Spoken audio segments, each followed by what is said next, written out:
একটি অংশ বলছে বিরোধীদের এত অস্ত্র দিল তৃণমূলের কোন অংশ? মনোরঞ্জন ব্যাপারী তৃণমূল কংগ্রেস ও একটা অংশ নেই। ও এটা বলছে, কালকেই বলবে ভুল স্বীকার করছি, টিকিটের জন্য ঘুরে বেড়াচ্ছে। যারা হাজার ও হাজার নিজে জানে না ও টিকিট পাবে না, অসীম মাঝি টিকিট পাবে বা অন্য কেউ পাবে। ও নিজেই ফিয়ার সাইকোসিস ভুগছে। বলাগড়ে যে ভারতীয় জনতা পার্টি লোকসভাতে লিড নিয়েছে লোকেশ চট্টোপাধ্যায়, কয়েকদিন আগে আমি সভা করে এসেছি। যা বালি চুরি করেছে, যা দুর্নীতি হয়েছে ওখানকার মানুষ এবারে ওদেরকে অনেক ভোটে হারাবে। কিন্তু তার তথ্য তো সবার কাছে ঘুরছে। 58 লক্ষ শান্তি, এবং এটা যা পাওয়া যাচ্ছে অথেন্টিক। কিন্তু এটা তো আপনাদের প্রথম থেকেই জানতে হবে যে এরা নোটিশ পাবেন না। এরা যদি জেনুইন কেউ বাদ গিয়ে থাকেন 6 নম্বর ফর্মে আবেদন করতে পারবেন, এবং সেক্ষেত্রে তাকেই প্রমাণ করতে হবে যে এই তথ্যটা ঠিক নয়। এটা হচ্ছে ইলেকশন কমিশনের গাইডলাইন এবং টেকনিক্যাল দিক। এবারে যারা আপনার 6 বছর বয়সে ভোটার হয়ে গেছেন, 15 বছর বয়সে বিয়ে করেছেন, 2টো বাচ্চা হয়ে গেছে, বাবার নাম খলিল, বাবা থাকে খুলনাতে, এখানে মালদার একটা খলিলের নাম দিয়ে দিয়েছেন। বাবার নাম, নিজের নাম মফিজুল, বাবার নাম সিরাজুল, সিরাজুল থাকে বরিশালে, মুর্শিদাবাদ থেকে একটা সিরাজুল জোগাড় করে দিয়ে দিয়েছেন। এদেরকে প্রমাণ করতে হবে যে আমার বাবা বরিশালের সিরাজুল নয়, মুর্শিদাবাদের সিরাজুল। এইটার জন্য নোটিশ যাবে। 77 নম্বর ওয়ার্ড নিয়ে কি বলবেন? কতগুলো নাম বাদ? 77 নম্বর ওয়ার্ড নিয়ে কি বলবেন? কতগুলো নাম বাদ? কোন 77? 77 নম্বর ভবানীপুর। ভবানীপুরে তো অনেক বাদ গেছে, মিডিয়া তো দেখিয়েছে যে আপনারা টেবিলটা দেখিয়েছেন, তাতে প্রথম মুখ্যমন্ত্রীর নাম আছে 45,000 সামথিং, তারপরে আমার বিধানসভা কেন্দ্র আছে 10,500। ওটা তো সবাই জানে। এবারে ওয়ার্ড ওয়াইজ, বুথ ওয়াইজ কত বাদ গেছে সেটা সকলের হাতেই আছে, নতুন করে বলার কিছু নেই। পরিষ্কার পরিচ্ছন্ন ভোটার লিস্ট হচ্ছে। এই ভোটগুলো বিজেপি বা বিজেপির সমর্থকরা দিত না, 7 দফা 8 দফার সুযোগ নিয়ে তৃণমূলের লোকরাই দিত। এবং পুলিশের লোকেদেরকে, এই যে উপনির্বাচন হয়েছিল আমার কাছে হারার পরে, সেই উপনির্বাচনের ভোটটা পুরো আপনার যে আলিপুরে যে পুলিশ লাইন্স রয়েছে সেখান থেকে কন্ট্রোল করা হয়েছিল, পুলিশ ওয়েলফেয়ার অ্যাসোসিয়েশন থেকে, এবং তারা ছাপ্পা মেরেছিল। এই ভোটগুলো তো ছাপ্পা মারা বন্ধ হলে ক্ষতিগ্রস্ত তো তৃণমূল কংগ্রেসই হবে, কারণ এই ভোটটা তো অন্য কেউ দেয় না, দিতে পারেও না। অতএব আমাদের যে প্রাপ্ত ভোট গত লোকসভা নির্বাচনে ছিল, সেই ভোট বাড়বে, কমবে না। এবং সেই ভোটারদের একজন ভোটারের নাম বাদ যায়নি, কারণ সেই ভোটাররা ভুয়া ভোটার ছিলেন না। প্রক্সি আমাদের লোকদের দেয়নি বা দেওয়ার মানসিকতাও নেই। আর সাথে সাথে যা কমার, যা যাওয়ার, যা পরিষ্কার পরিচ্ছন্ন হওয়ার, এটা তৃণমূলেরই ক্ষতি হবে, এটা অন্য কারো ক্ষতি হবে। তৃণমূল একটা অভিযোগ করছে যে মহাত্মা গান্ধী দেওয়া নাম, গান্ধীজিকে দেওয়া রবি ঠাকুরের নাম মহাত্মা, সেটা মুছে ফেলার চেষ্টা করছে নাম বদল। এবং তারা বলছে ময়দানে নামবো, কারণ মহাত্মা বা রবীন্দ্রনাথ ঠাকুরের কি হয়? ওরা আগে চাঁচলে ওদের ছাত্র নেতা কেন রবি ঠাকুরের ছবি পোড়ালো, ওটা নিয়ে ময়দানে নামুন। ও তো জামিনও পেয়ে গেছে, 2 দিন ধরে গ্রেপ্তার করেনি। আমরা যখন আইসিসিআর থেকে রবীন্দ্র সদন পর্যন্ত বিক্ষোভ করি, আমাদের ঢুকতে দেওয়া হয় না। তারপরে সেই রাতে আইপ্যাকের পরামর্শে সাসপেন্ড করা হয়। সাসপেন্ড করার পরে যদি তৃণমূলের কোনো পদে থাকেন, যে স্তরেরই থাকুন না কেন, পুলিশ যদি ধর্ষণও করেন, গ্যাংরেপও করেন, গ্রেপ্তার করতে পারবে না। সাসপেন্ড করার পরে পুলিশ তাকে পরের দিন গ্রেপ্তার করেছে। তাই এই জামাতি তৃণমূলকে বলবো, তারা বরঞ্চ 2টো মিছিল করুক। একটা হচ্ছে চাঁচলে বিশ্বকবির ছবি পোড়ালো কেন, জবাব চাই, জবাব দাও। আরেকটা আজকের বাংলাদেশ, সেখানে জামাতি মৌলবাদীরা অবনীন্দ্রনাথ ঠাকুরের ফার্ম হাউস পুড়িয়ে দিল কেন, আর রবীন্দ্রনাথ ঠাকুরের নাম মুছতে চাইছে কেন, জামাত হেফাজত তার বিরুদ্ধে একটা মিছিল করুক। কারণ ওনার সঙ্গে তো জামাতের সম্পর্ক ভালো, উনি সিদ্দিকুল্লাহ চৌধুরীকে দিয়ে মধ্যস্থ করতে পারেন, সিদ্দিকুল্লাহ চৌধুরীর সঙ্গে ওদের যোগাযোগ আছে। দাদা এর মধ্যে তো ইমাম সম্মেলনও করছে মুখ্যমন্ত্রী, মানে গীতা পাঠে তাকে দেখা গেল না, অথচ ইমাম সম্মেলন করতে ইমাম সম্মেলন কোথায় করছে? হুগলিতে করার কথা। এবং না, ওটা তো ধর্মীয় অনুষ্ঠান, আমি জানি ওদের বিশ্ব ইজতেমা হয় কমপ্লিটলি ওখানে। আমি যা দেখেছি আমার নন্দীগ্রাম এলাকায়, আমি দীর্ঘদিন ধরে আছি বা অনেক জায়গায়, ওখানে তো কোনো হিন্দু ধর্মের লোক বা ইসলাম ধর্ম মানেন না এমন কোনো লোকের ওখানে প্রবেশ নেই।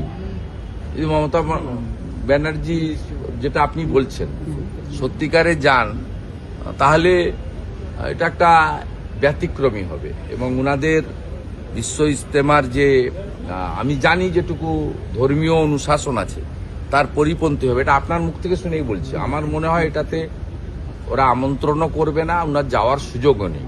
উনি সুযোগ নেওয়ার চেষ্টা করবেন, কারণ হুমায়ুন কবির যেভাবে এখন মুর্শিদাবাদে জলসা শুরু করেছেন সিংহাসনে বসে, মারাত্মক সব জলসা, সেই জলসার ভাষণ পশ্চিমবাংলায় নতুন মাত্রা দিচ্ছে।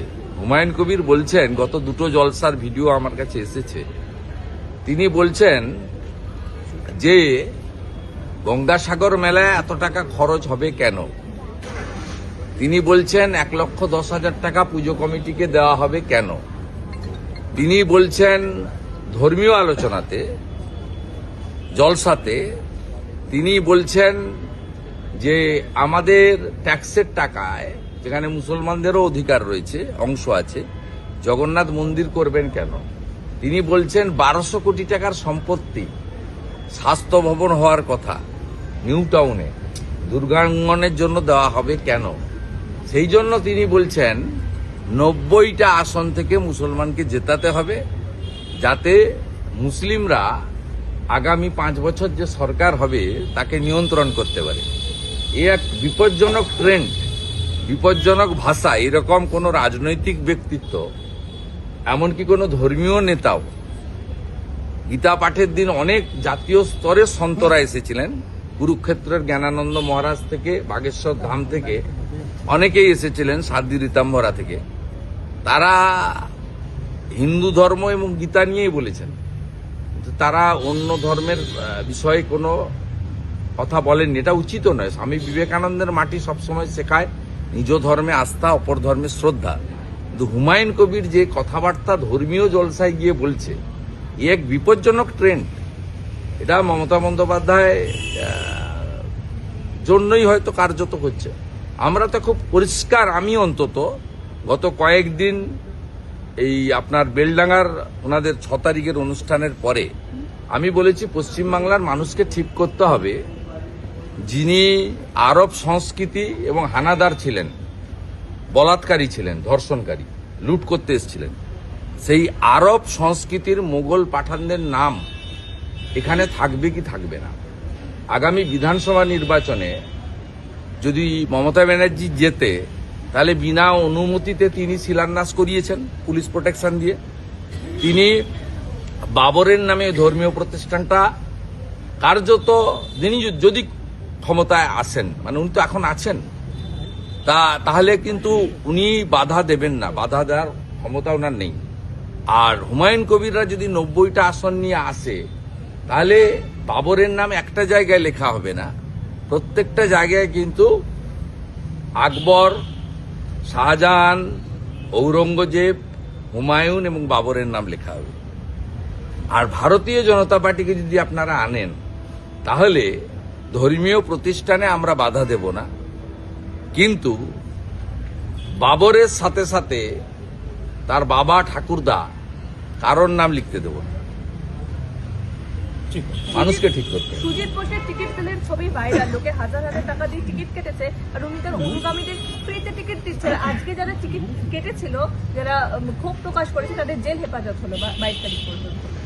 আইনি সাহায্য দেব। যে দর্শকদের উপর গ্রেপ্তার করা হয়েছে, মিথ্যা মামলা হয়েছে, দেব। এবং আজকে একটি পিল হয়েছে, আরো দু একজন করেছেন, সেখানে আমরা চেষ্টা করব যে এই মামলার বিষয়েও কোর্ট হস্তক্ষেপ করুক, এটা 1 নম্বর কথা। আর এই টিকিট বিলি আপনাদের কেউ ছবি তুলে দিয়ে দিয়েছে, এটা এদের প্র্যাকটিস। সব মাঠকে এরা নিয়ন্ত্রণ করে এবং কালোবাজারে টিকিট বিক্রি হয়। আইপিএল থেকে শুরু করে প্রত্যেকটা খেলাতেই এখানে তৃণমূলের নেতারা, মন্ত্রীরা, তারা এই কাজটা করে। এটা যদি ওই দিন যদি খেলা হবে উল্টো খেলা না হতো, তাহলে এগুলো সামনে আসতো না। এটা এদের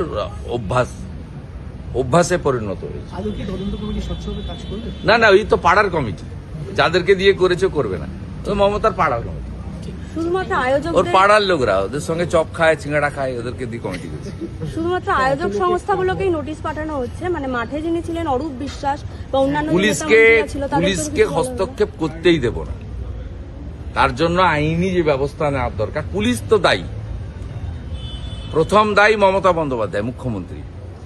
তিনি ভোটের আগে তার ক্ষয়িষ্ণু জনপ্রিয়তা, তলানিতে চলে যাওয়া মানুষের সমর্থন, এই চটকদারি ব্যবস্থার মধ্য দিয়ে শীতের দুপুরে কিছুটা হলেও ইয়াং জেনারেশন যারা চাকরি পাননি তাদেরকে তিনি একটা চমক দিতে চেয়েছিলেন। এবং বাংলা ভাষা লিখতে পড়তে না জানা মেসির মতো নক্ষত্রকে দিয়ে আর্জেন্টিনা ভাষাতে বা ওনাকে বলিয়ে দিত খেলা হবে বলে। এইটা ভগবান তো উপর থেকে দেখছেন, অভয়ার আত্মা তো শান্তি পায়নি, বিচার পায়নি, তার পরিবার। এরকম বহু বোন কন্যা, তাদের পরিবার অপেক্ষা করে আছেন এর পতন কখন হবে।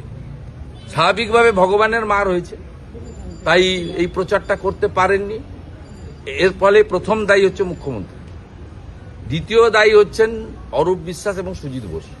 শতদ্রু তো একটা ইনস্ট্রুমেন্ট, শতদ্রু কেউ নয়।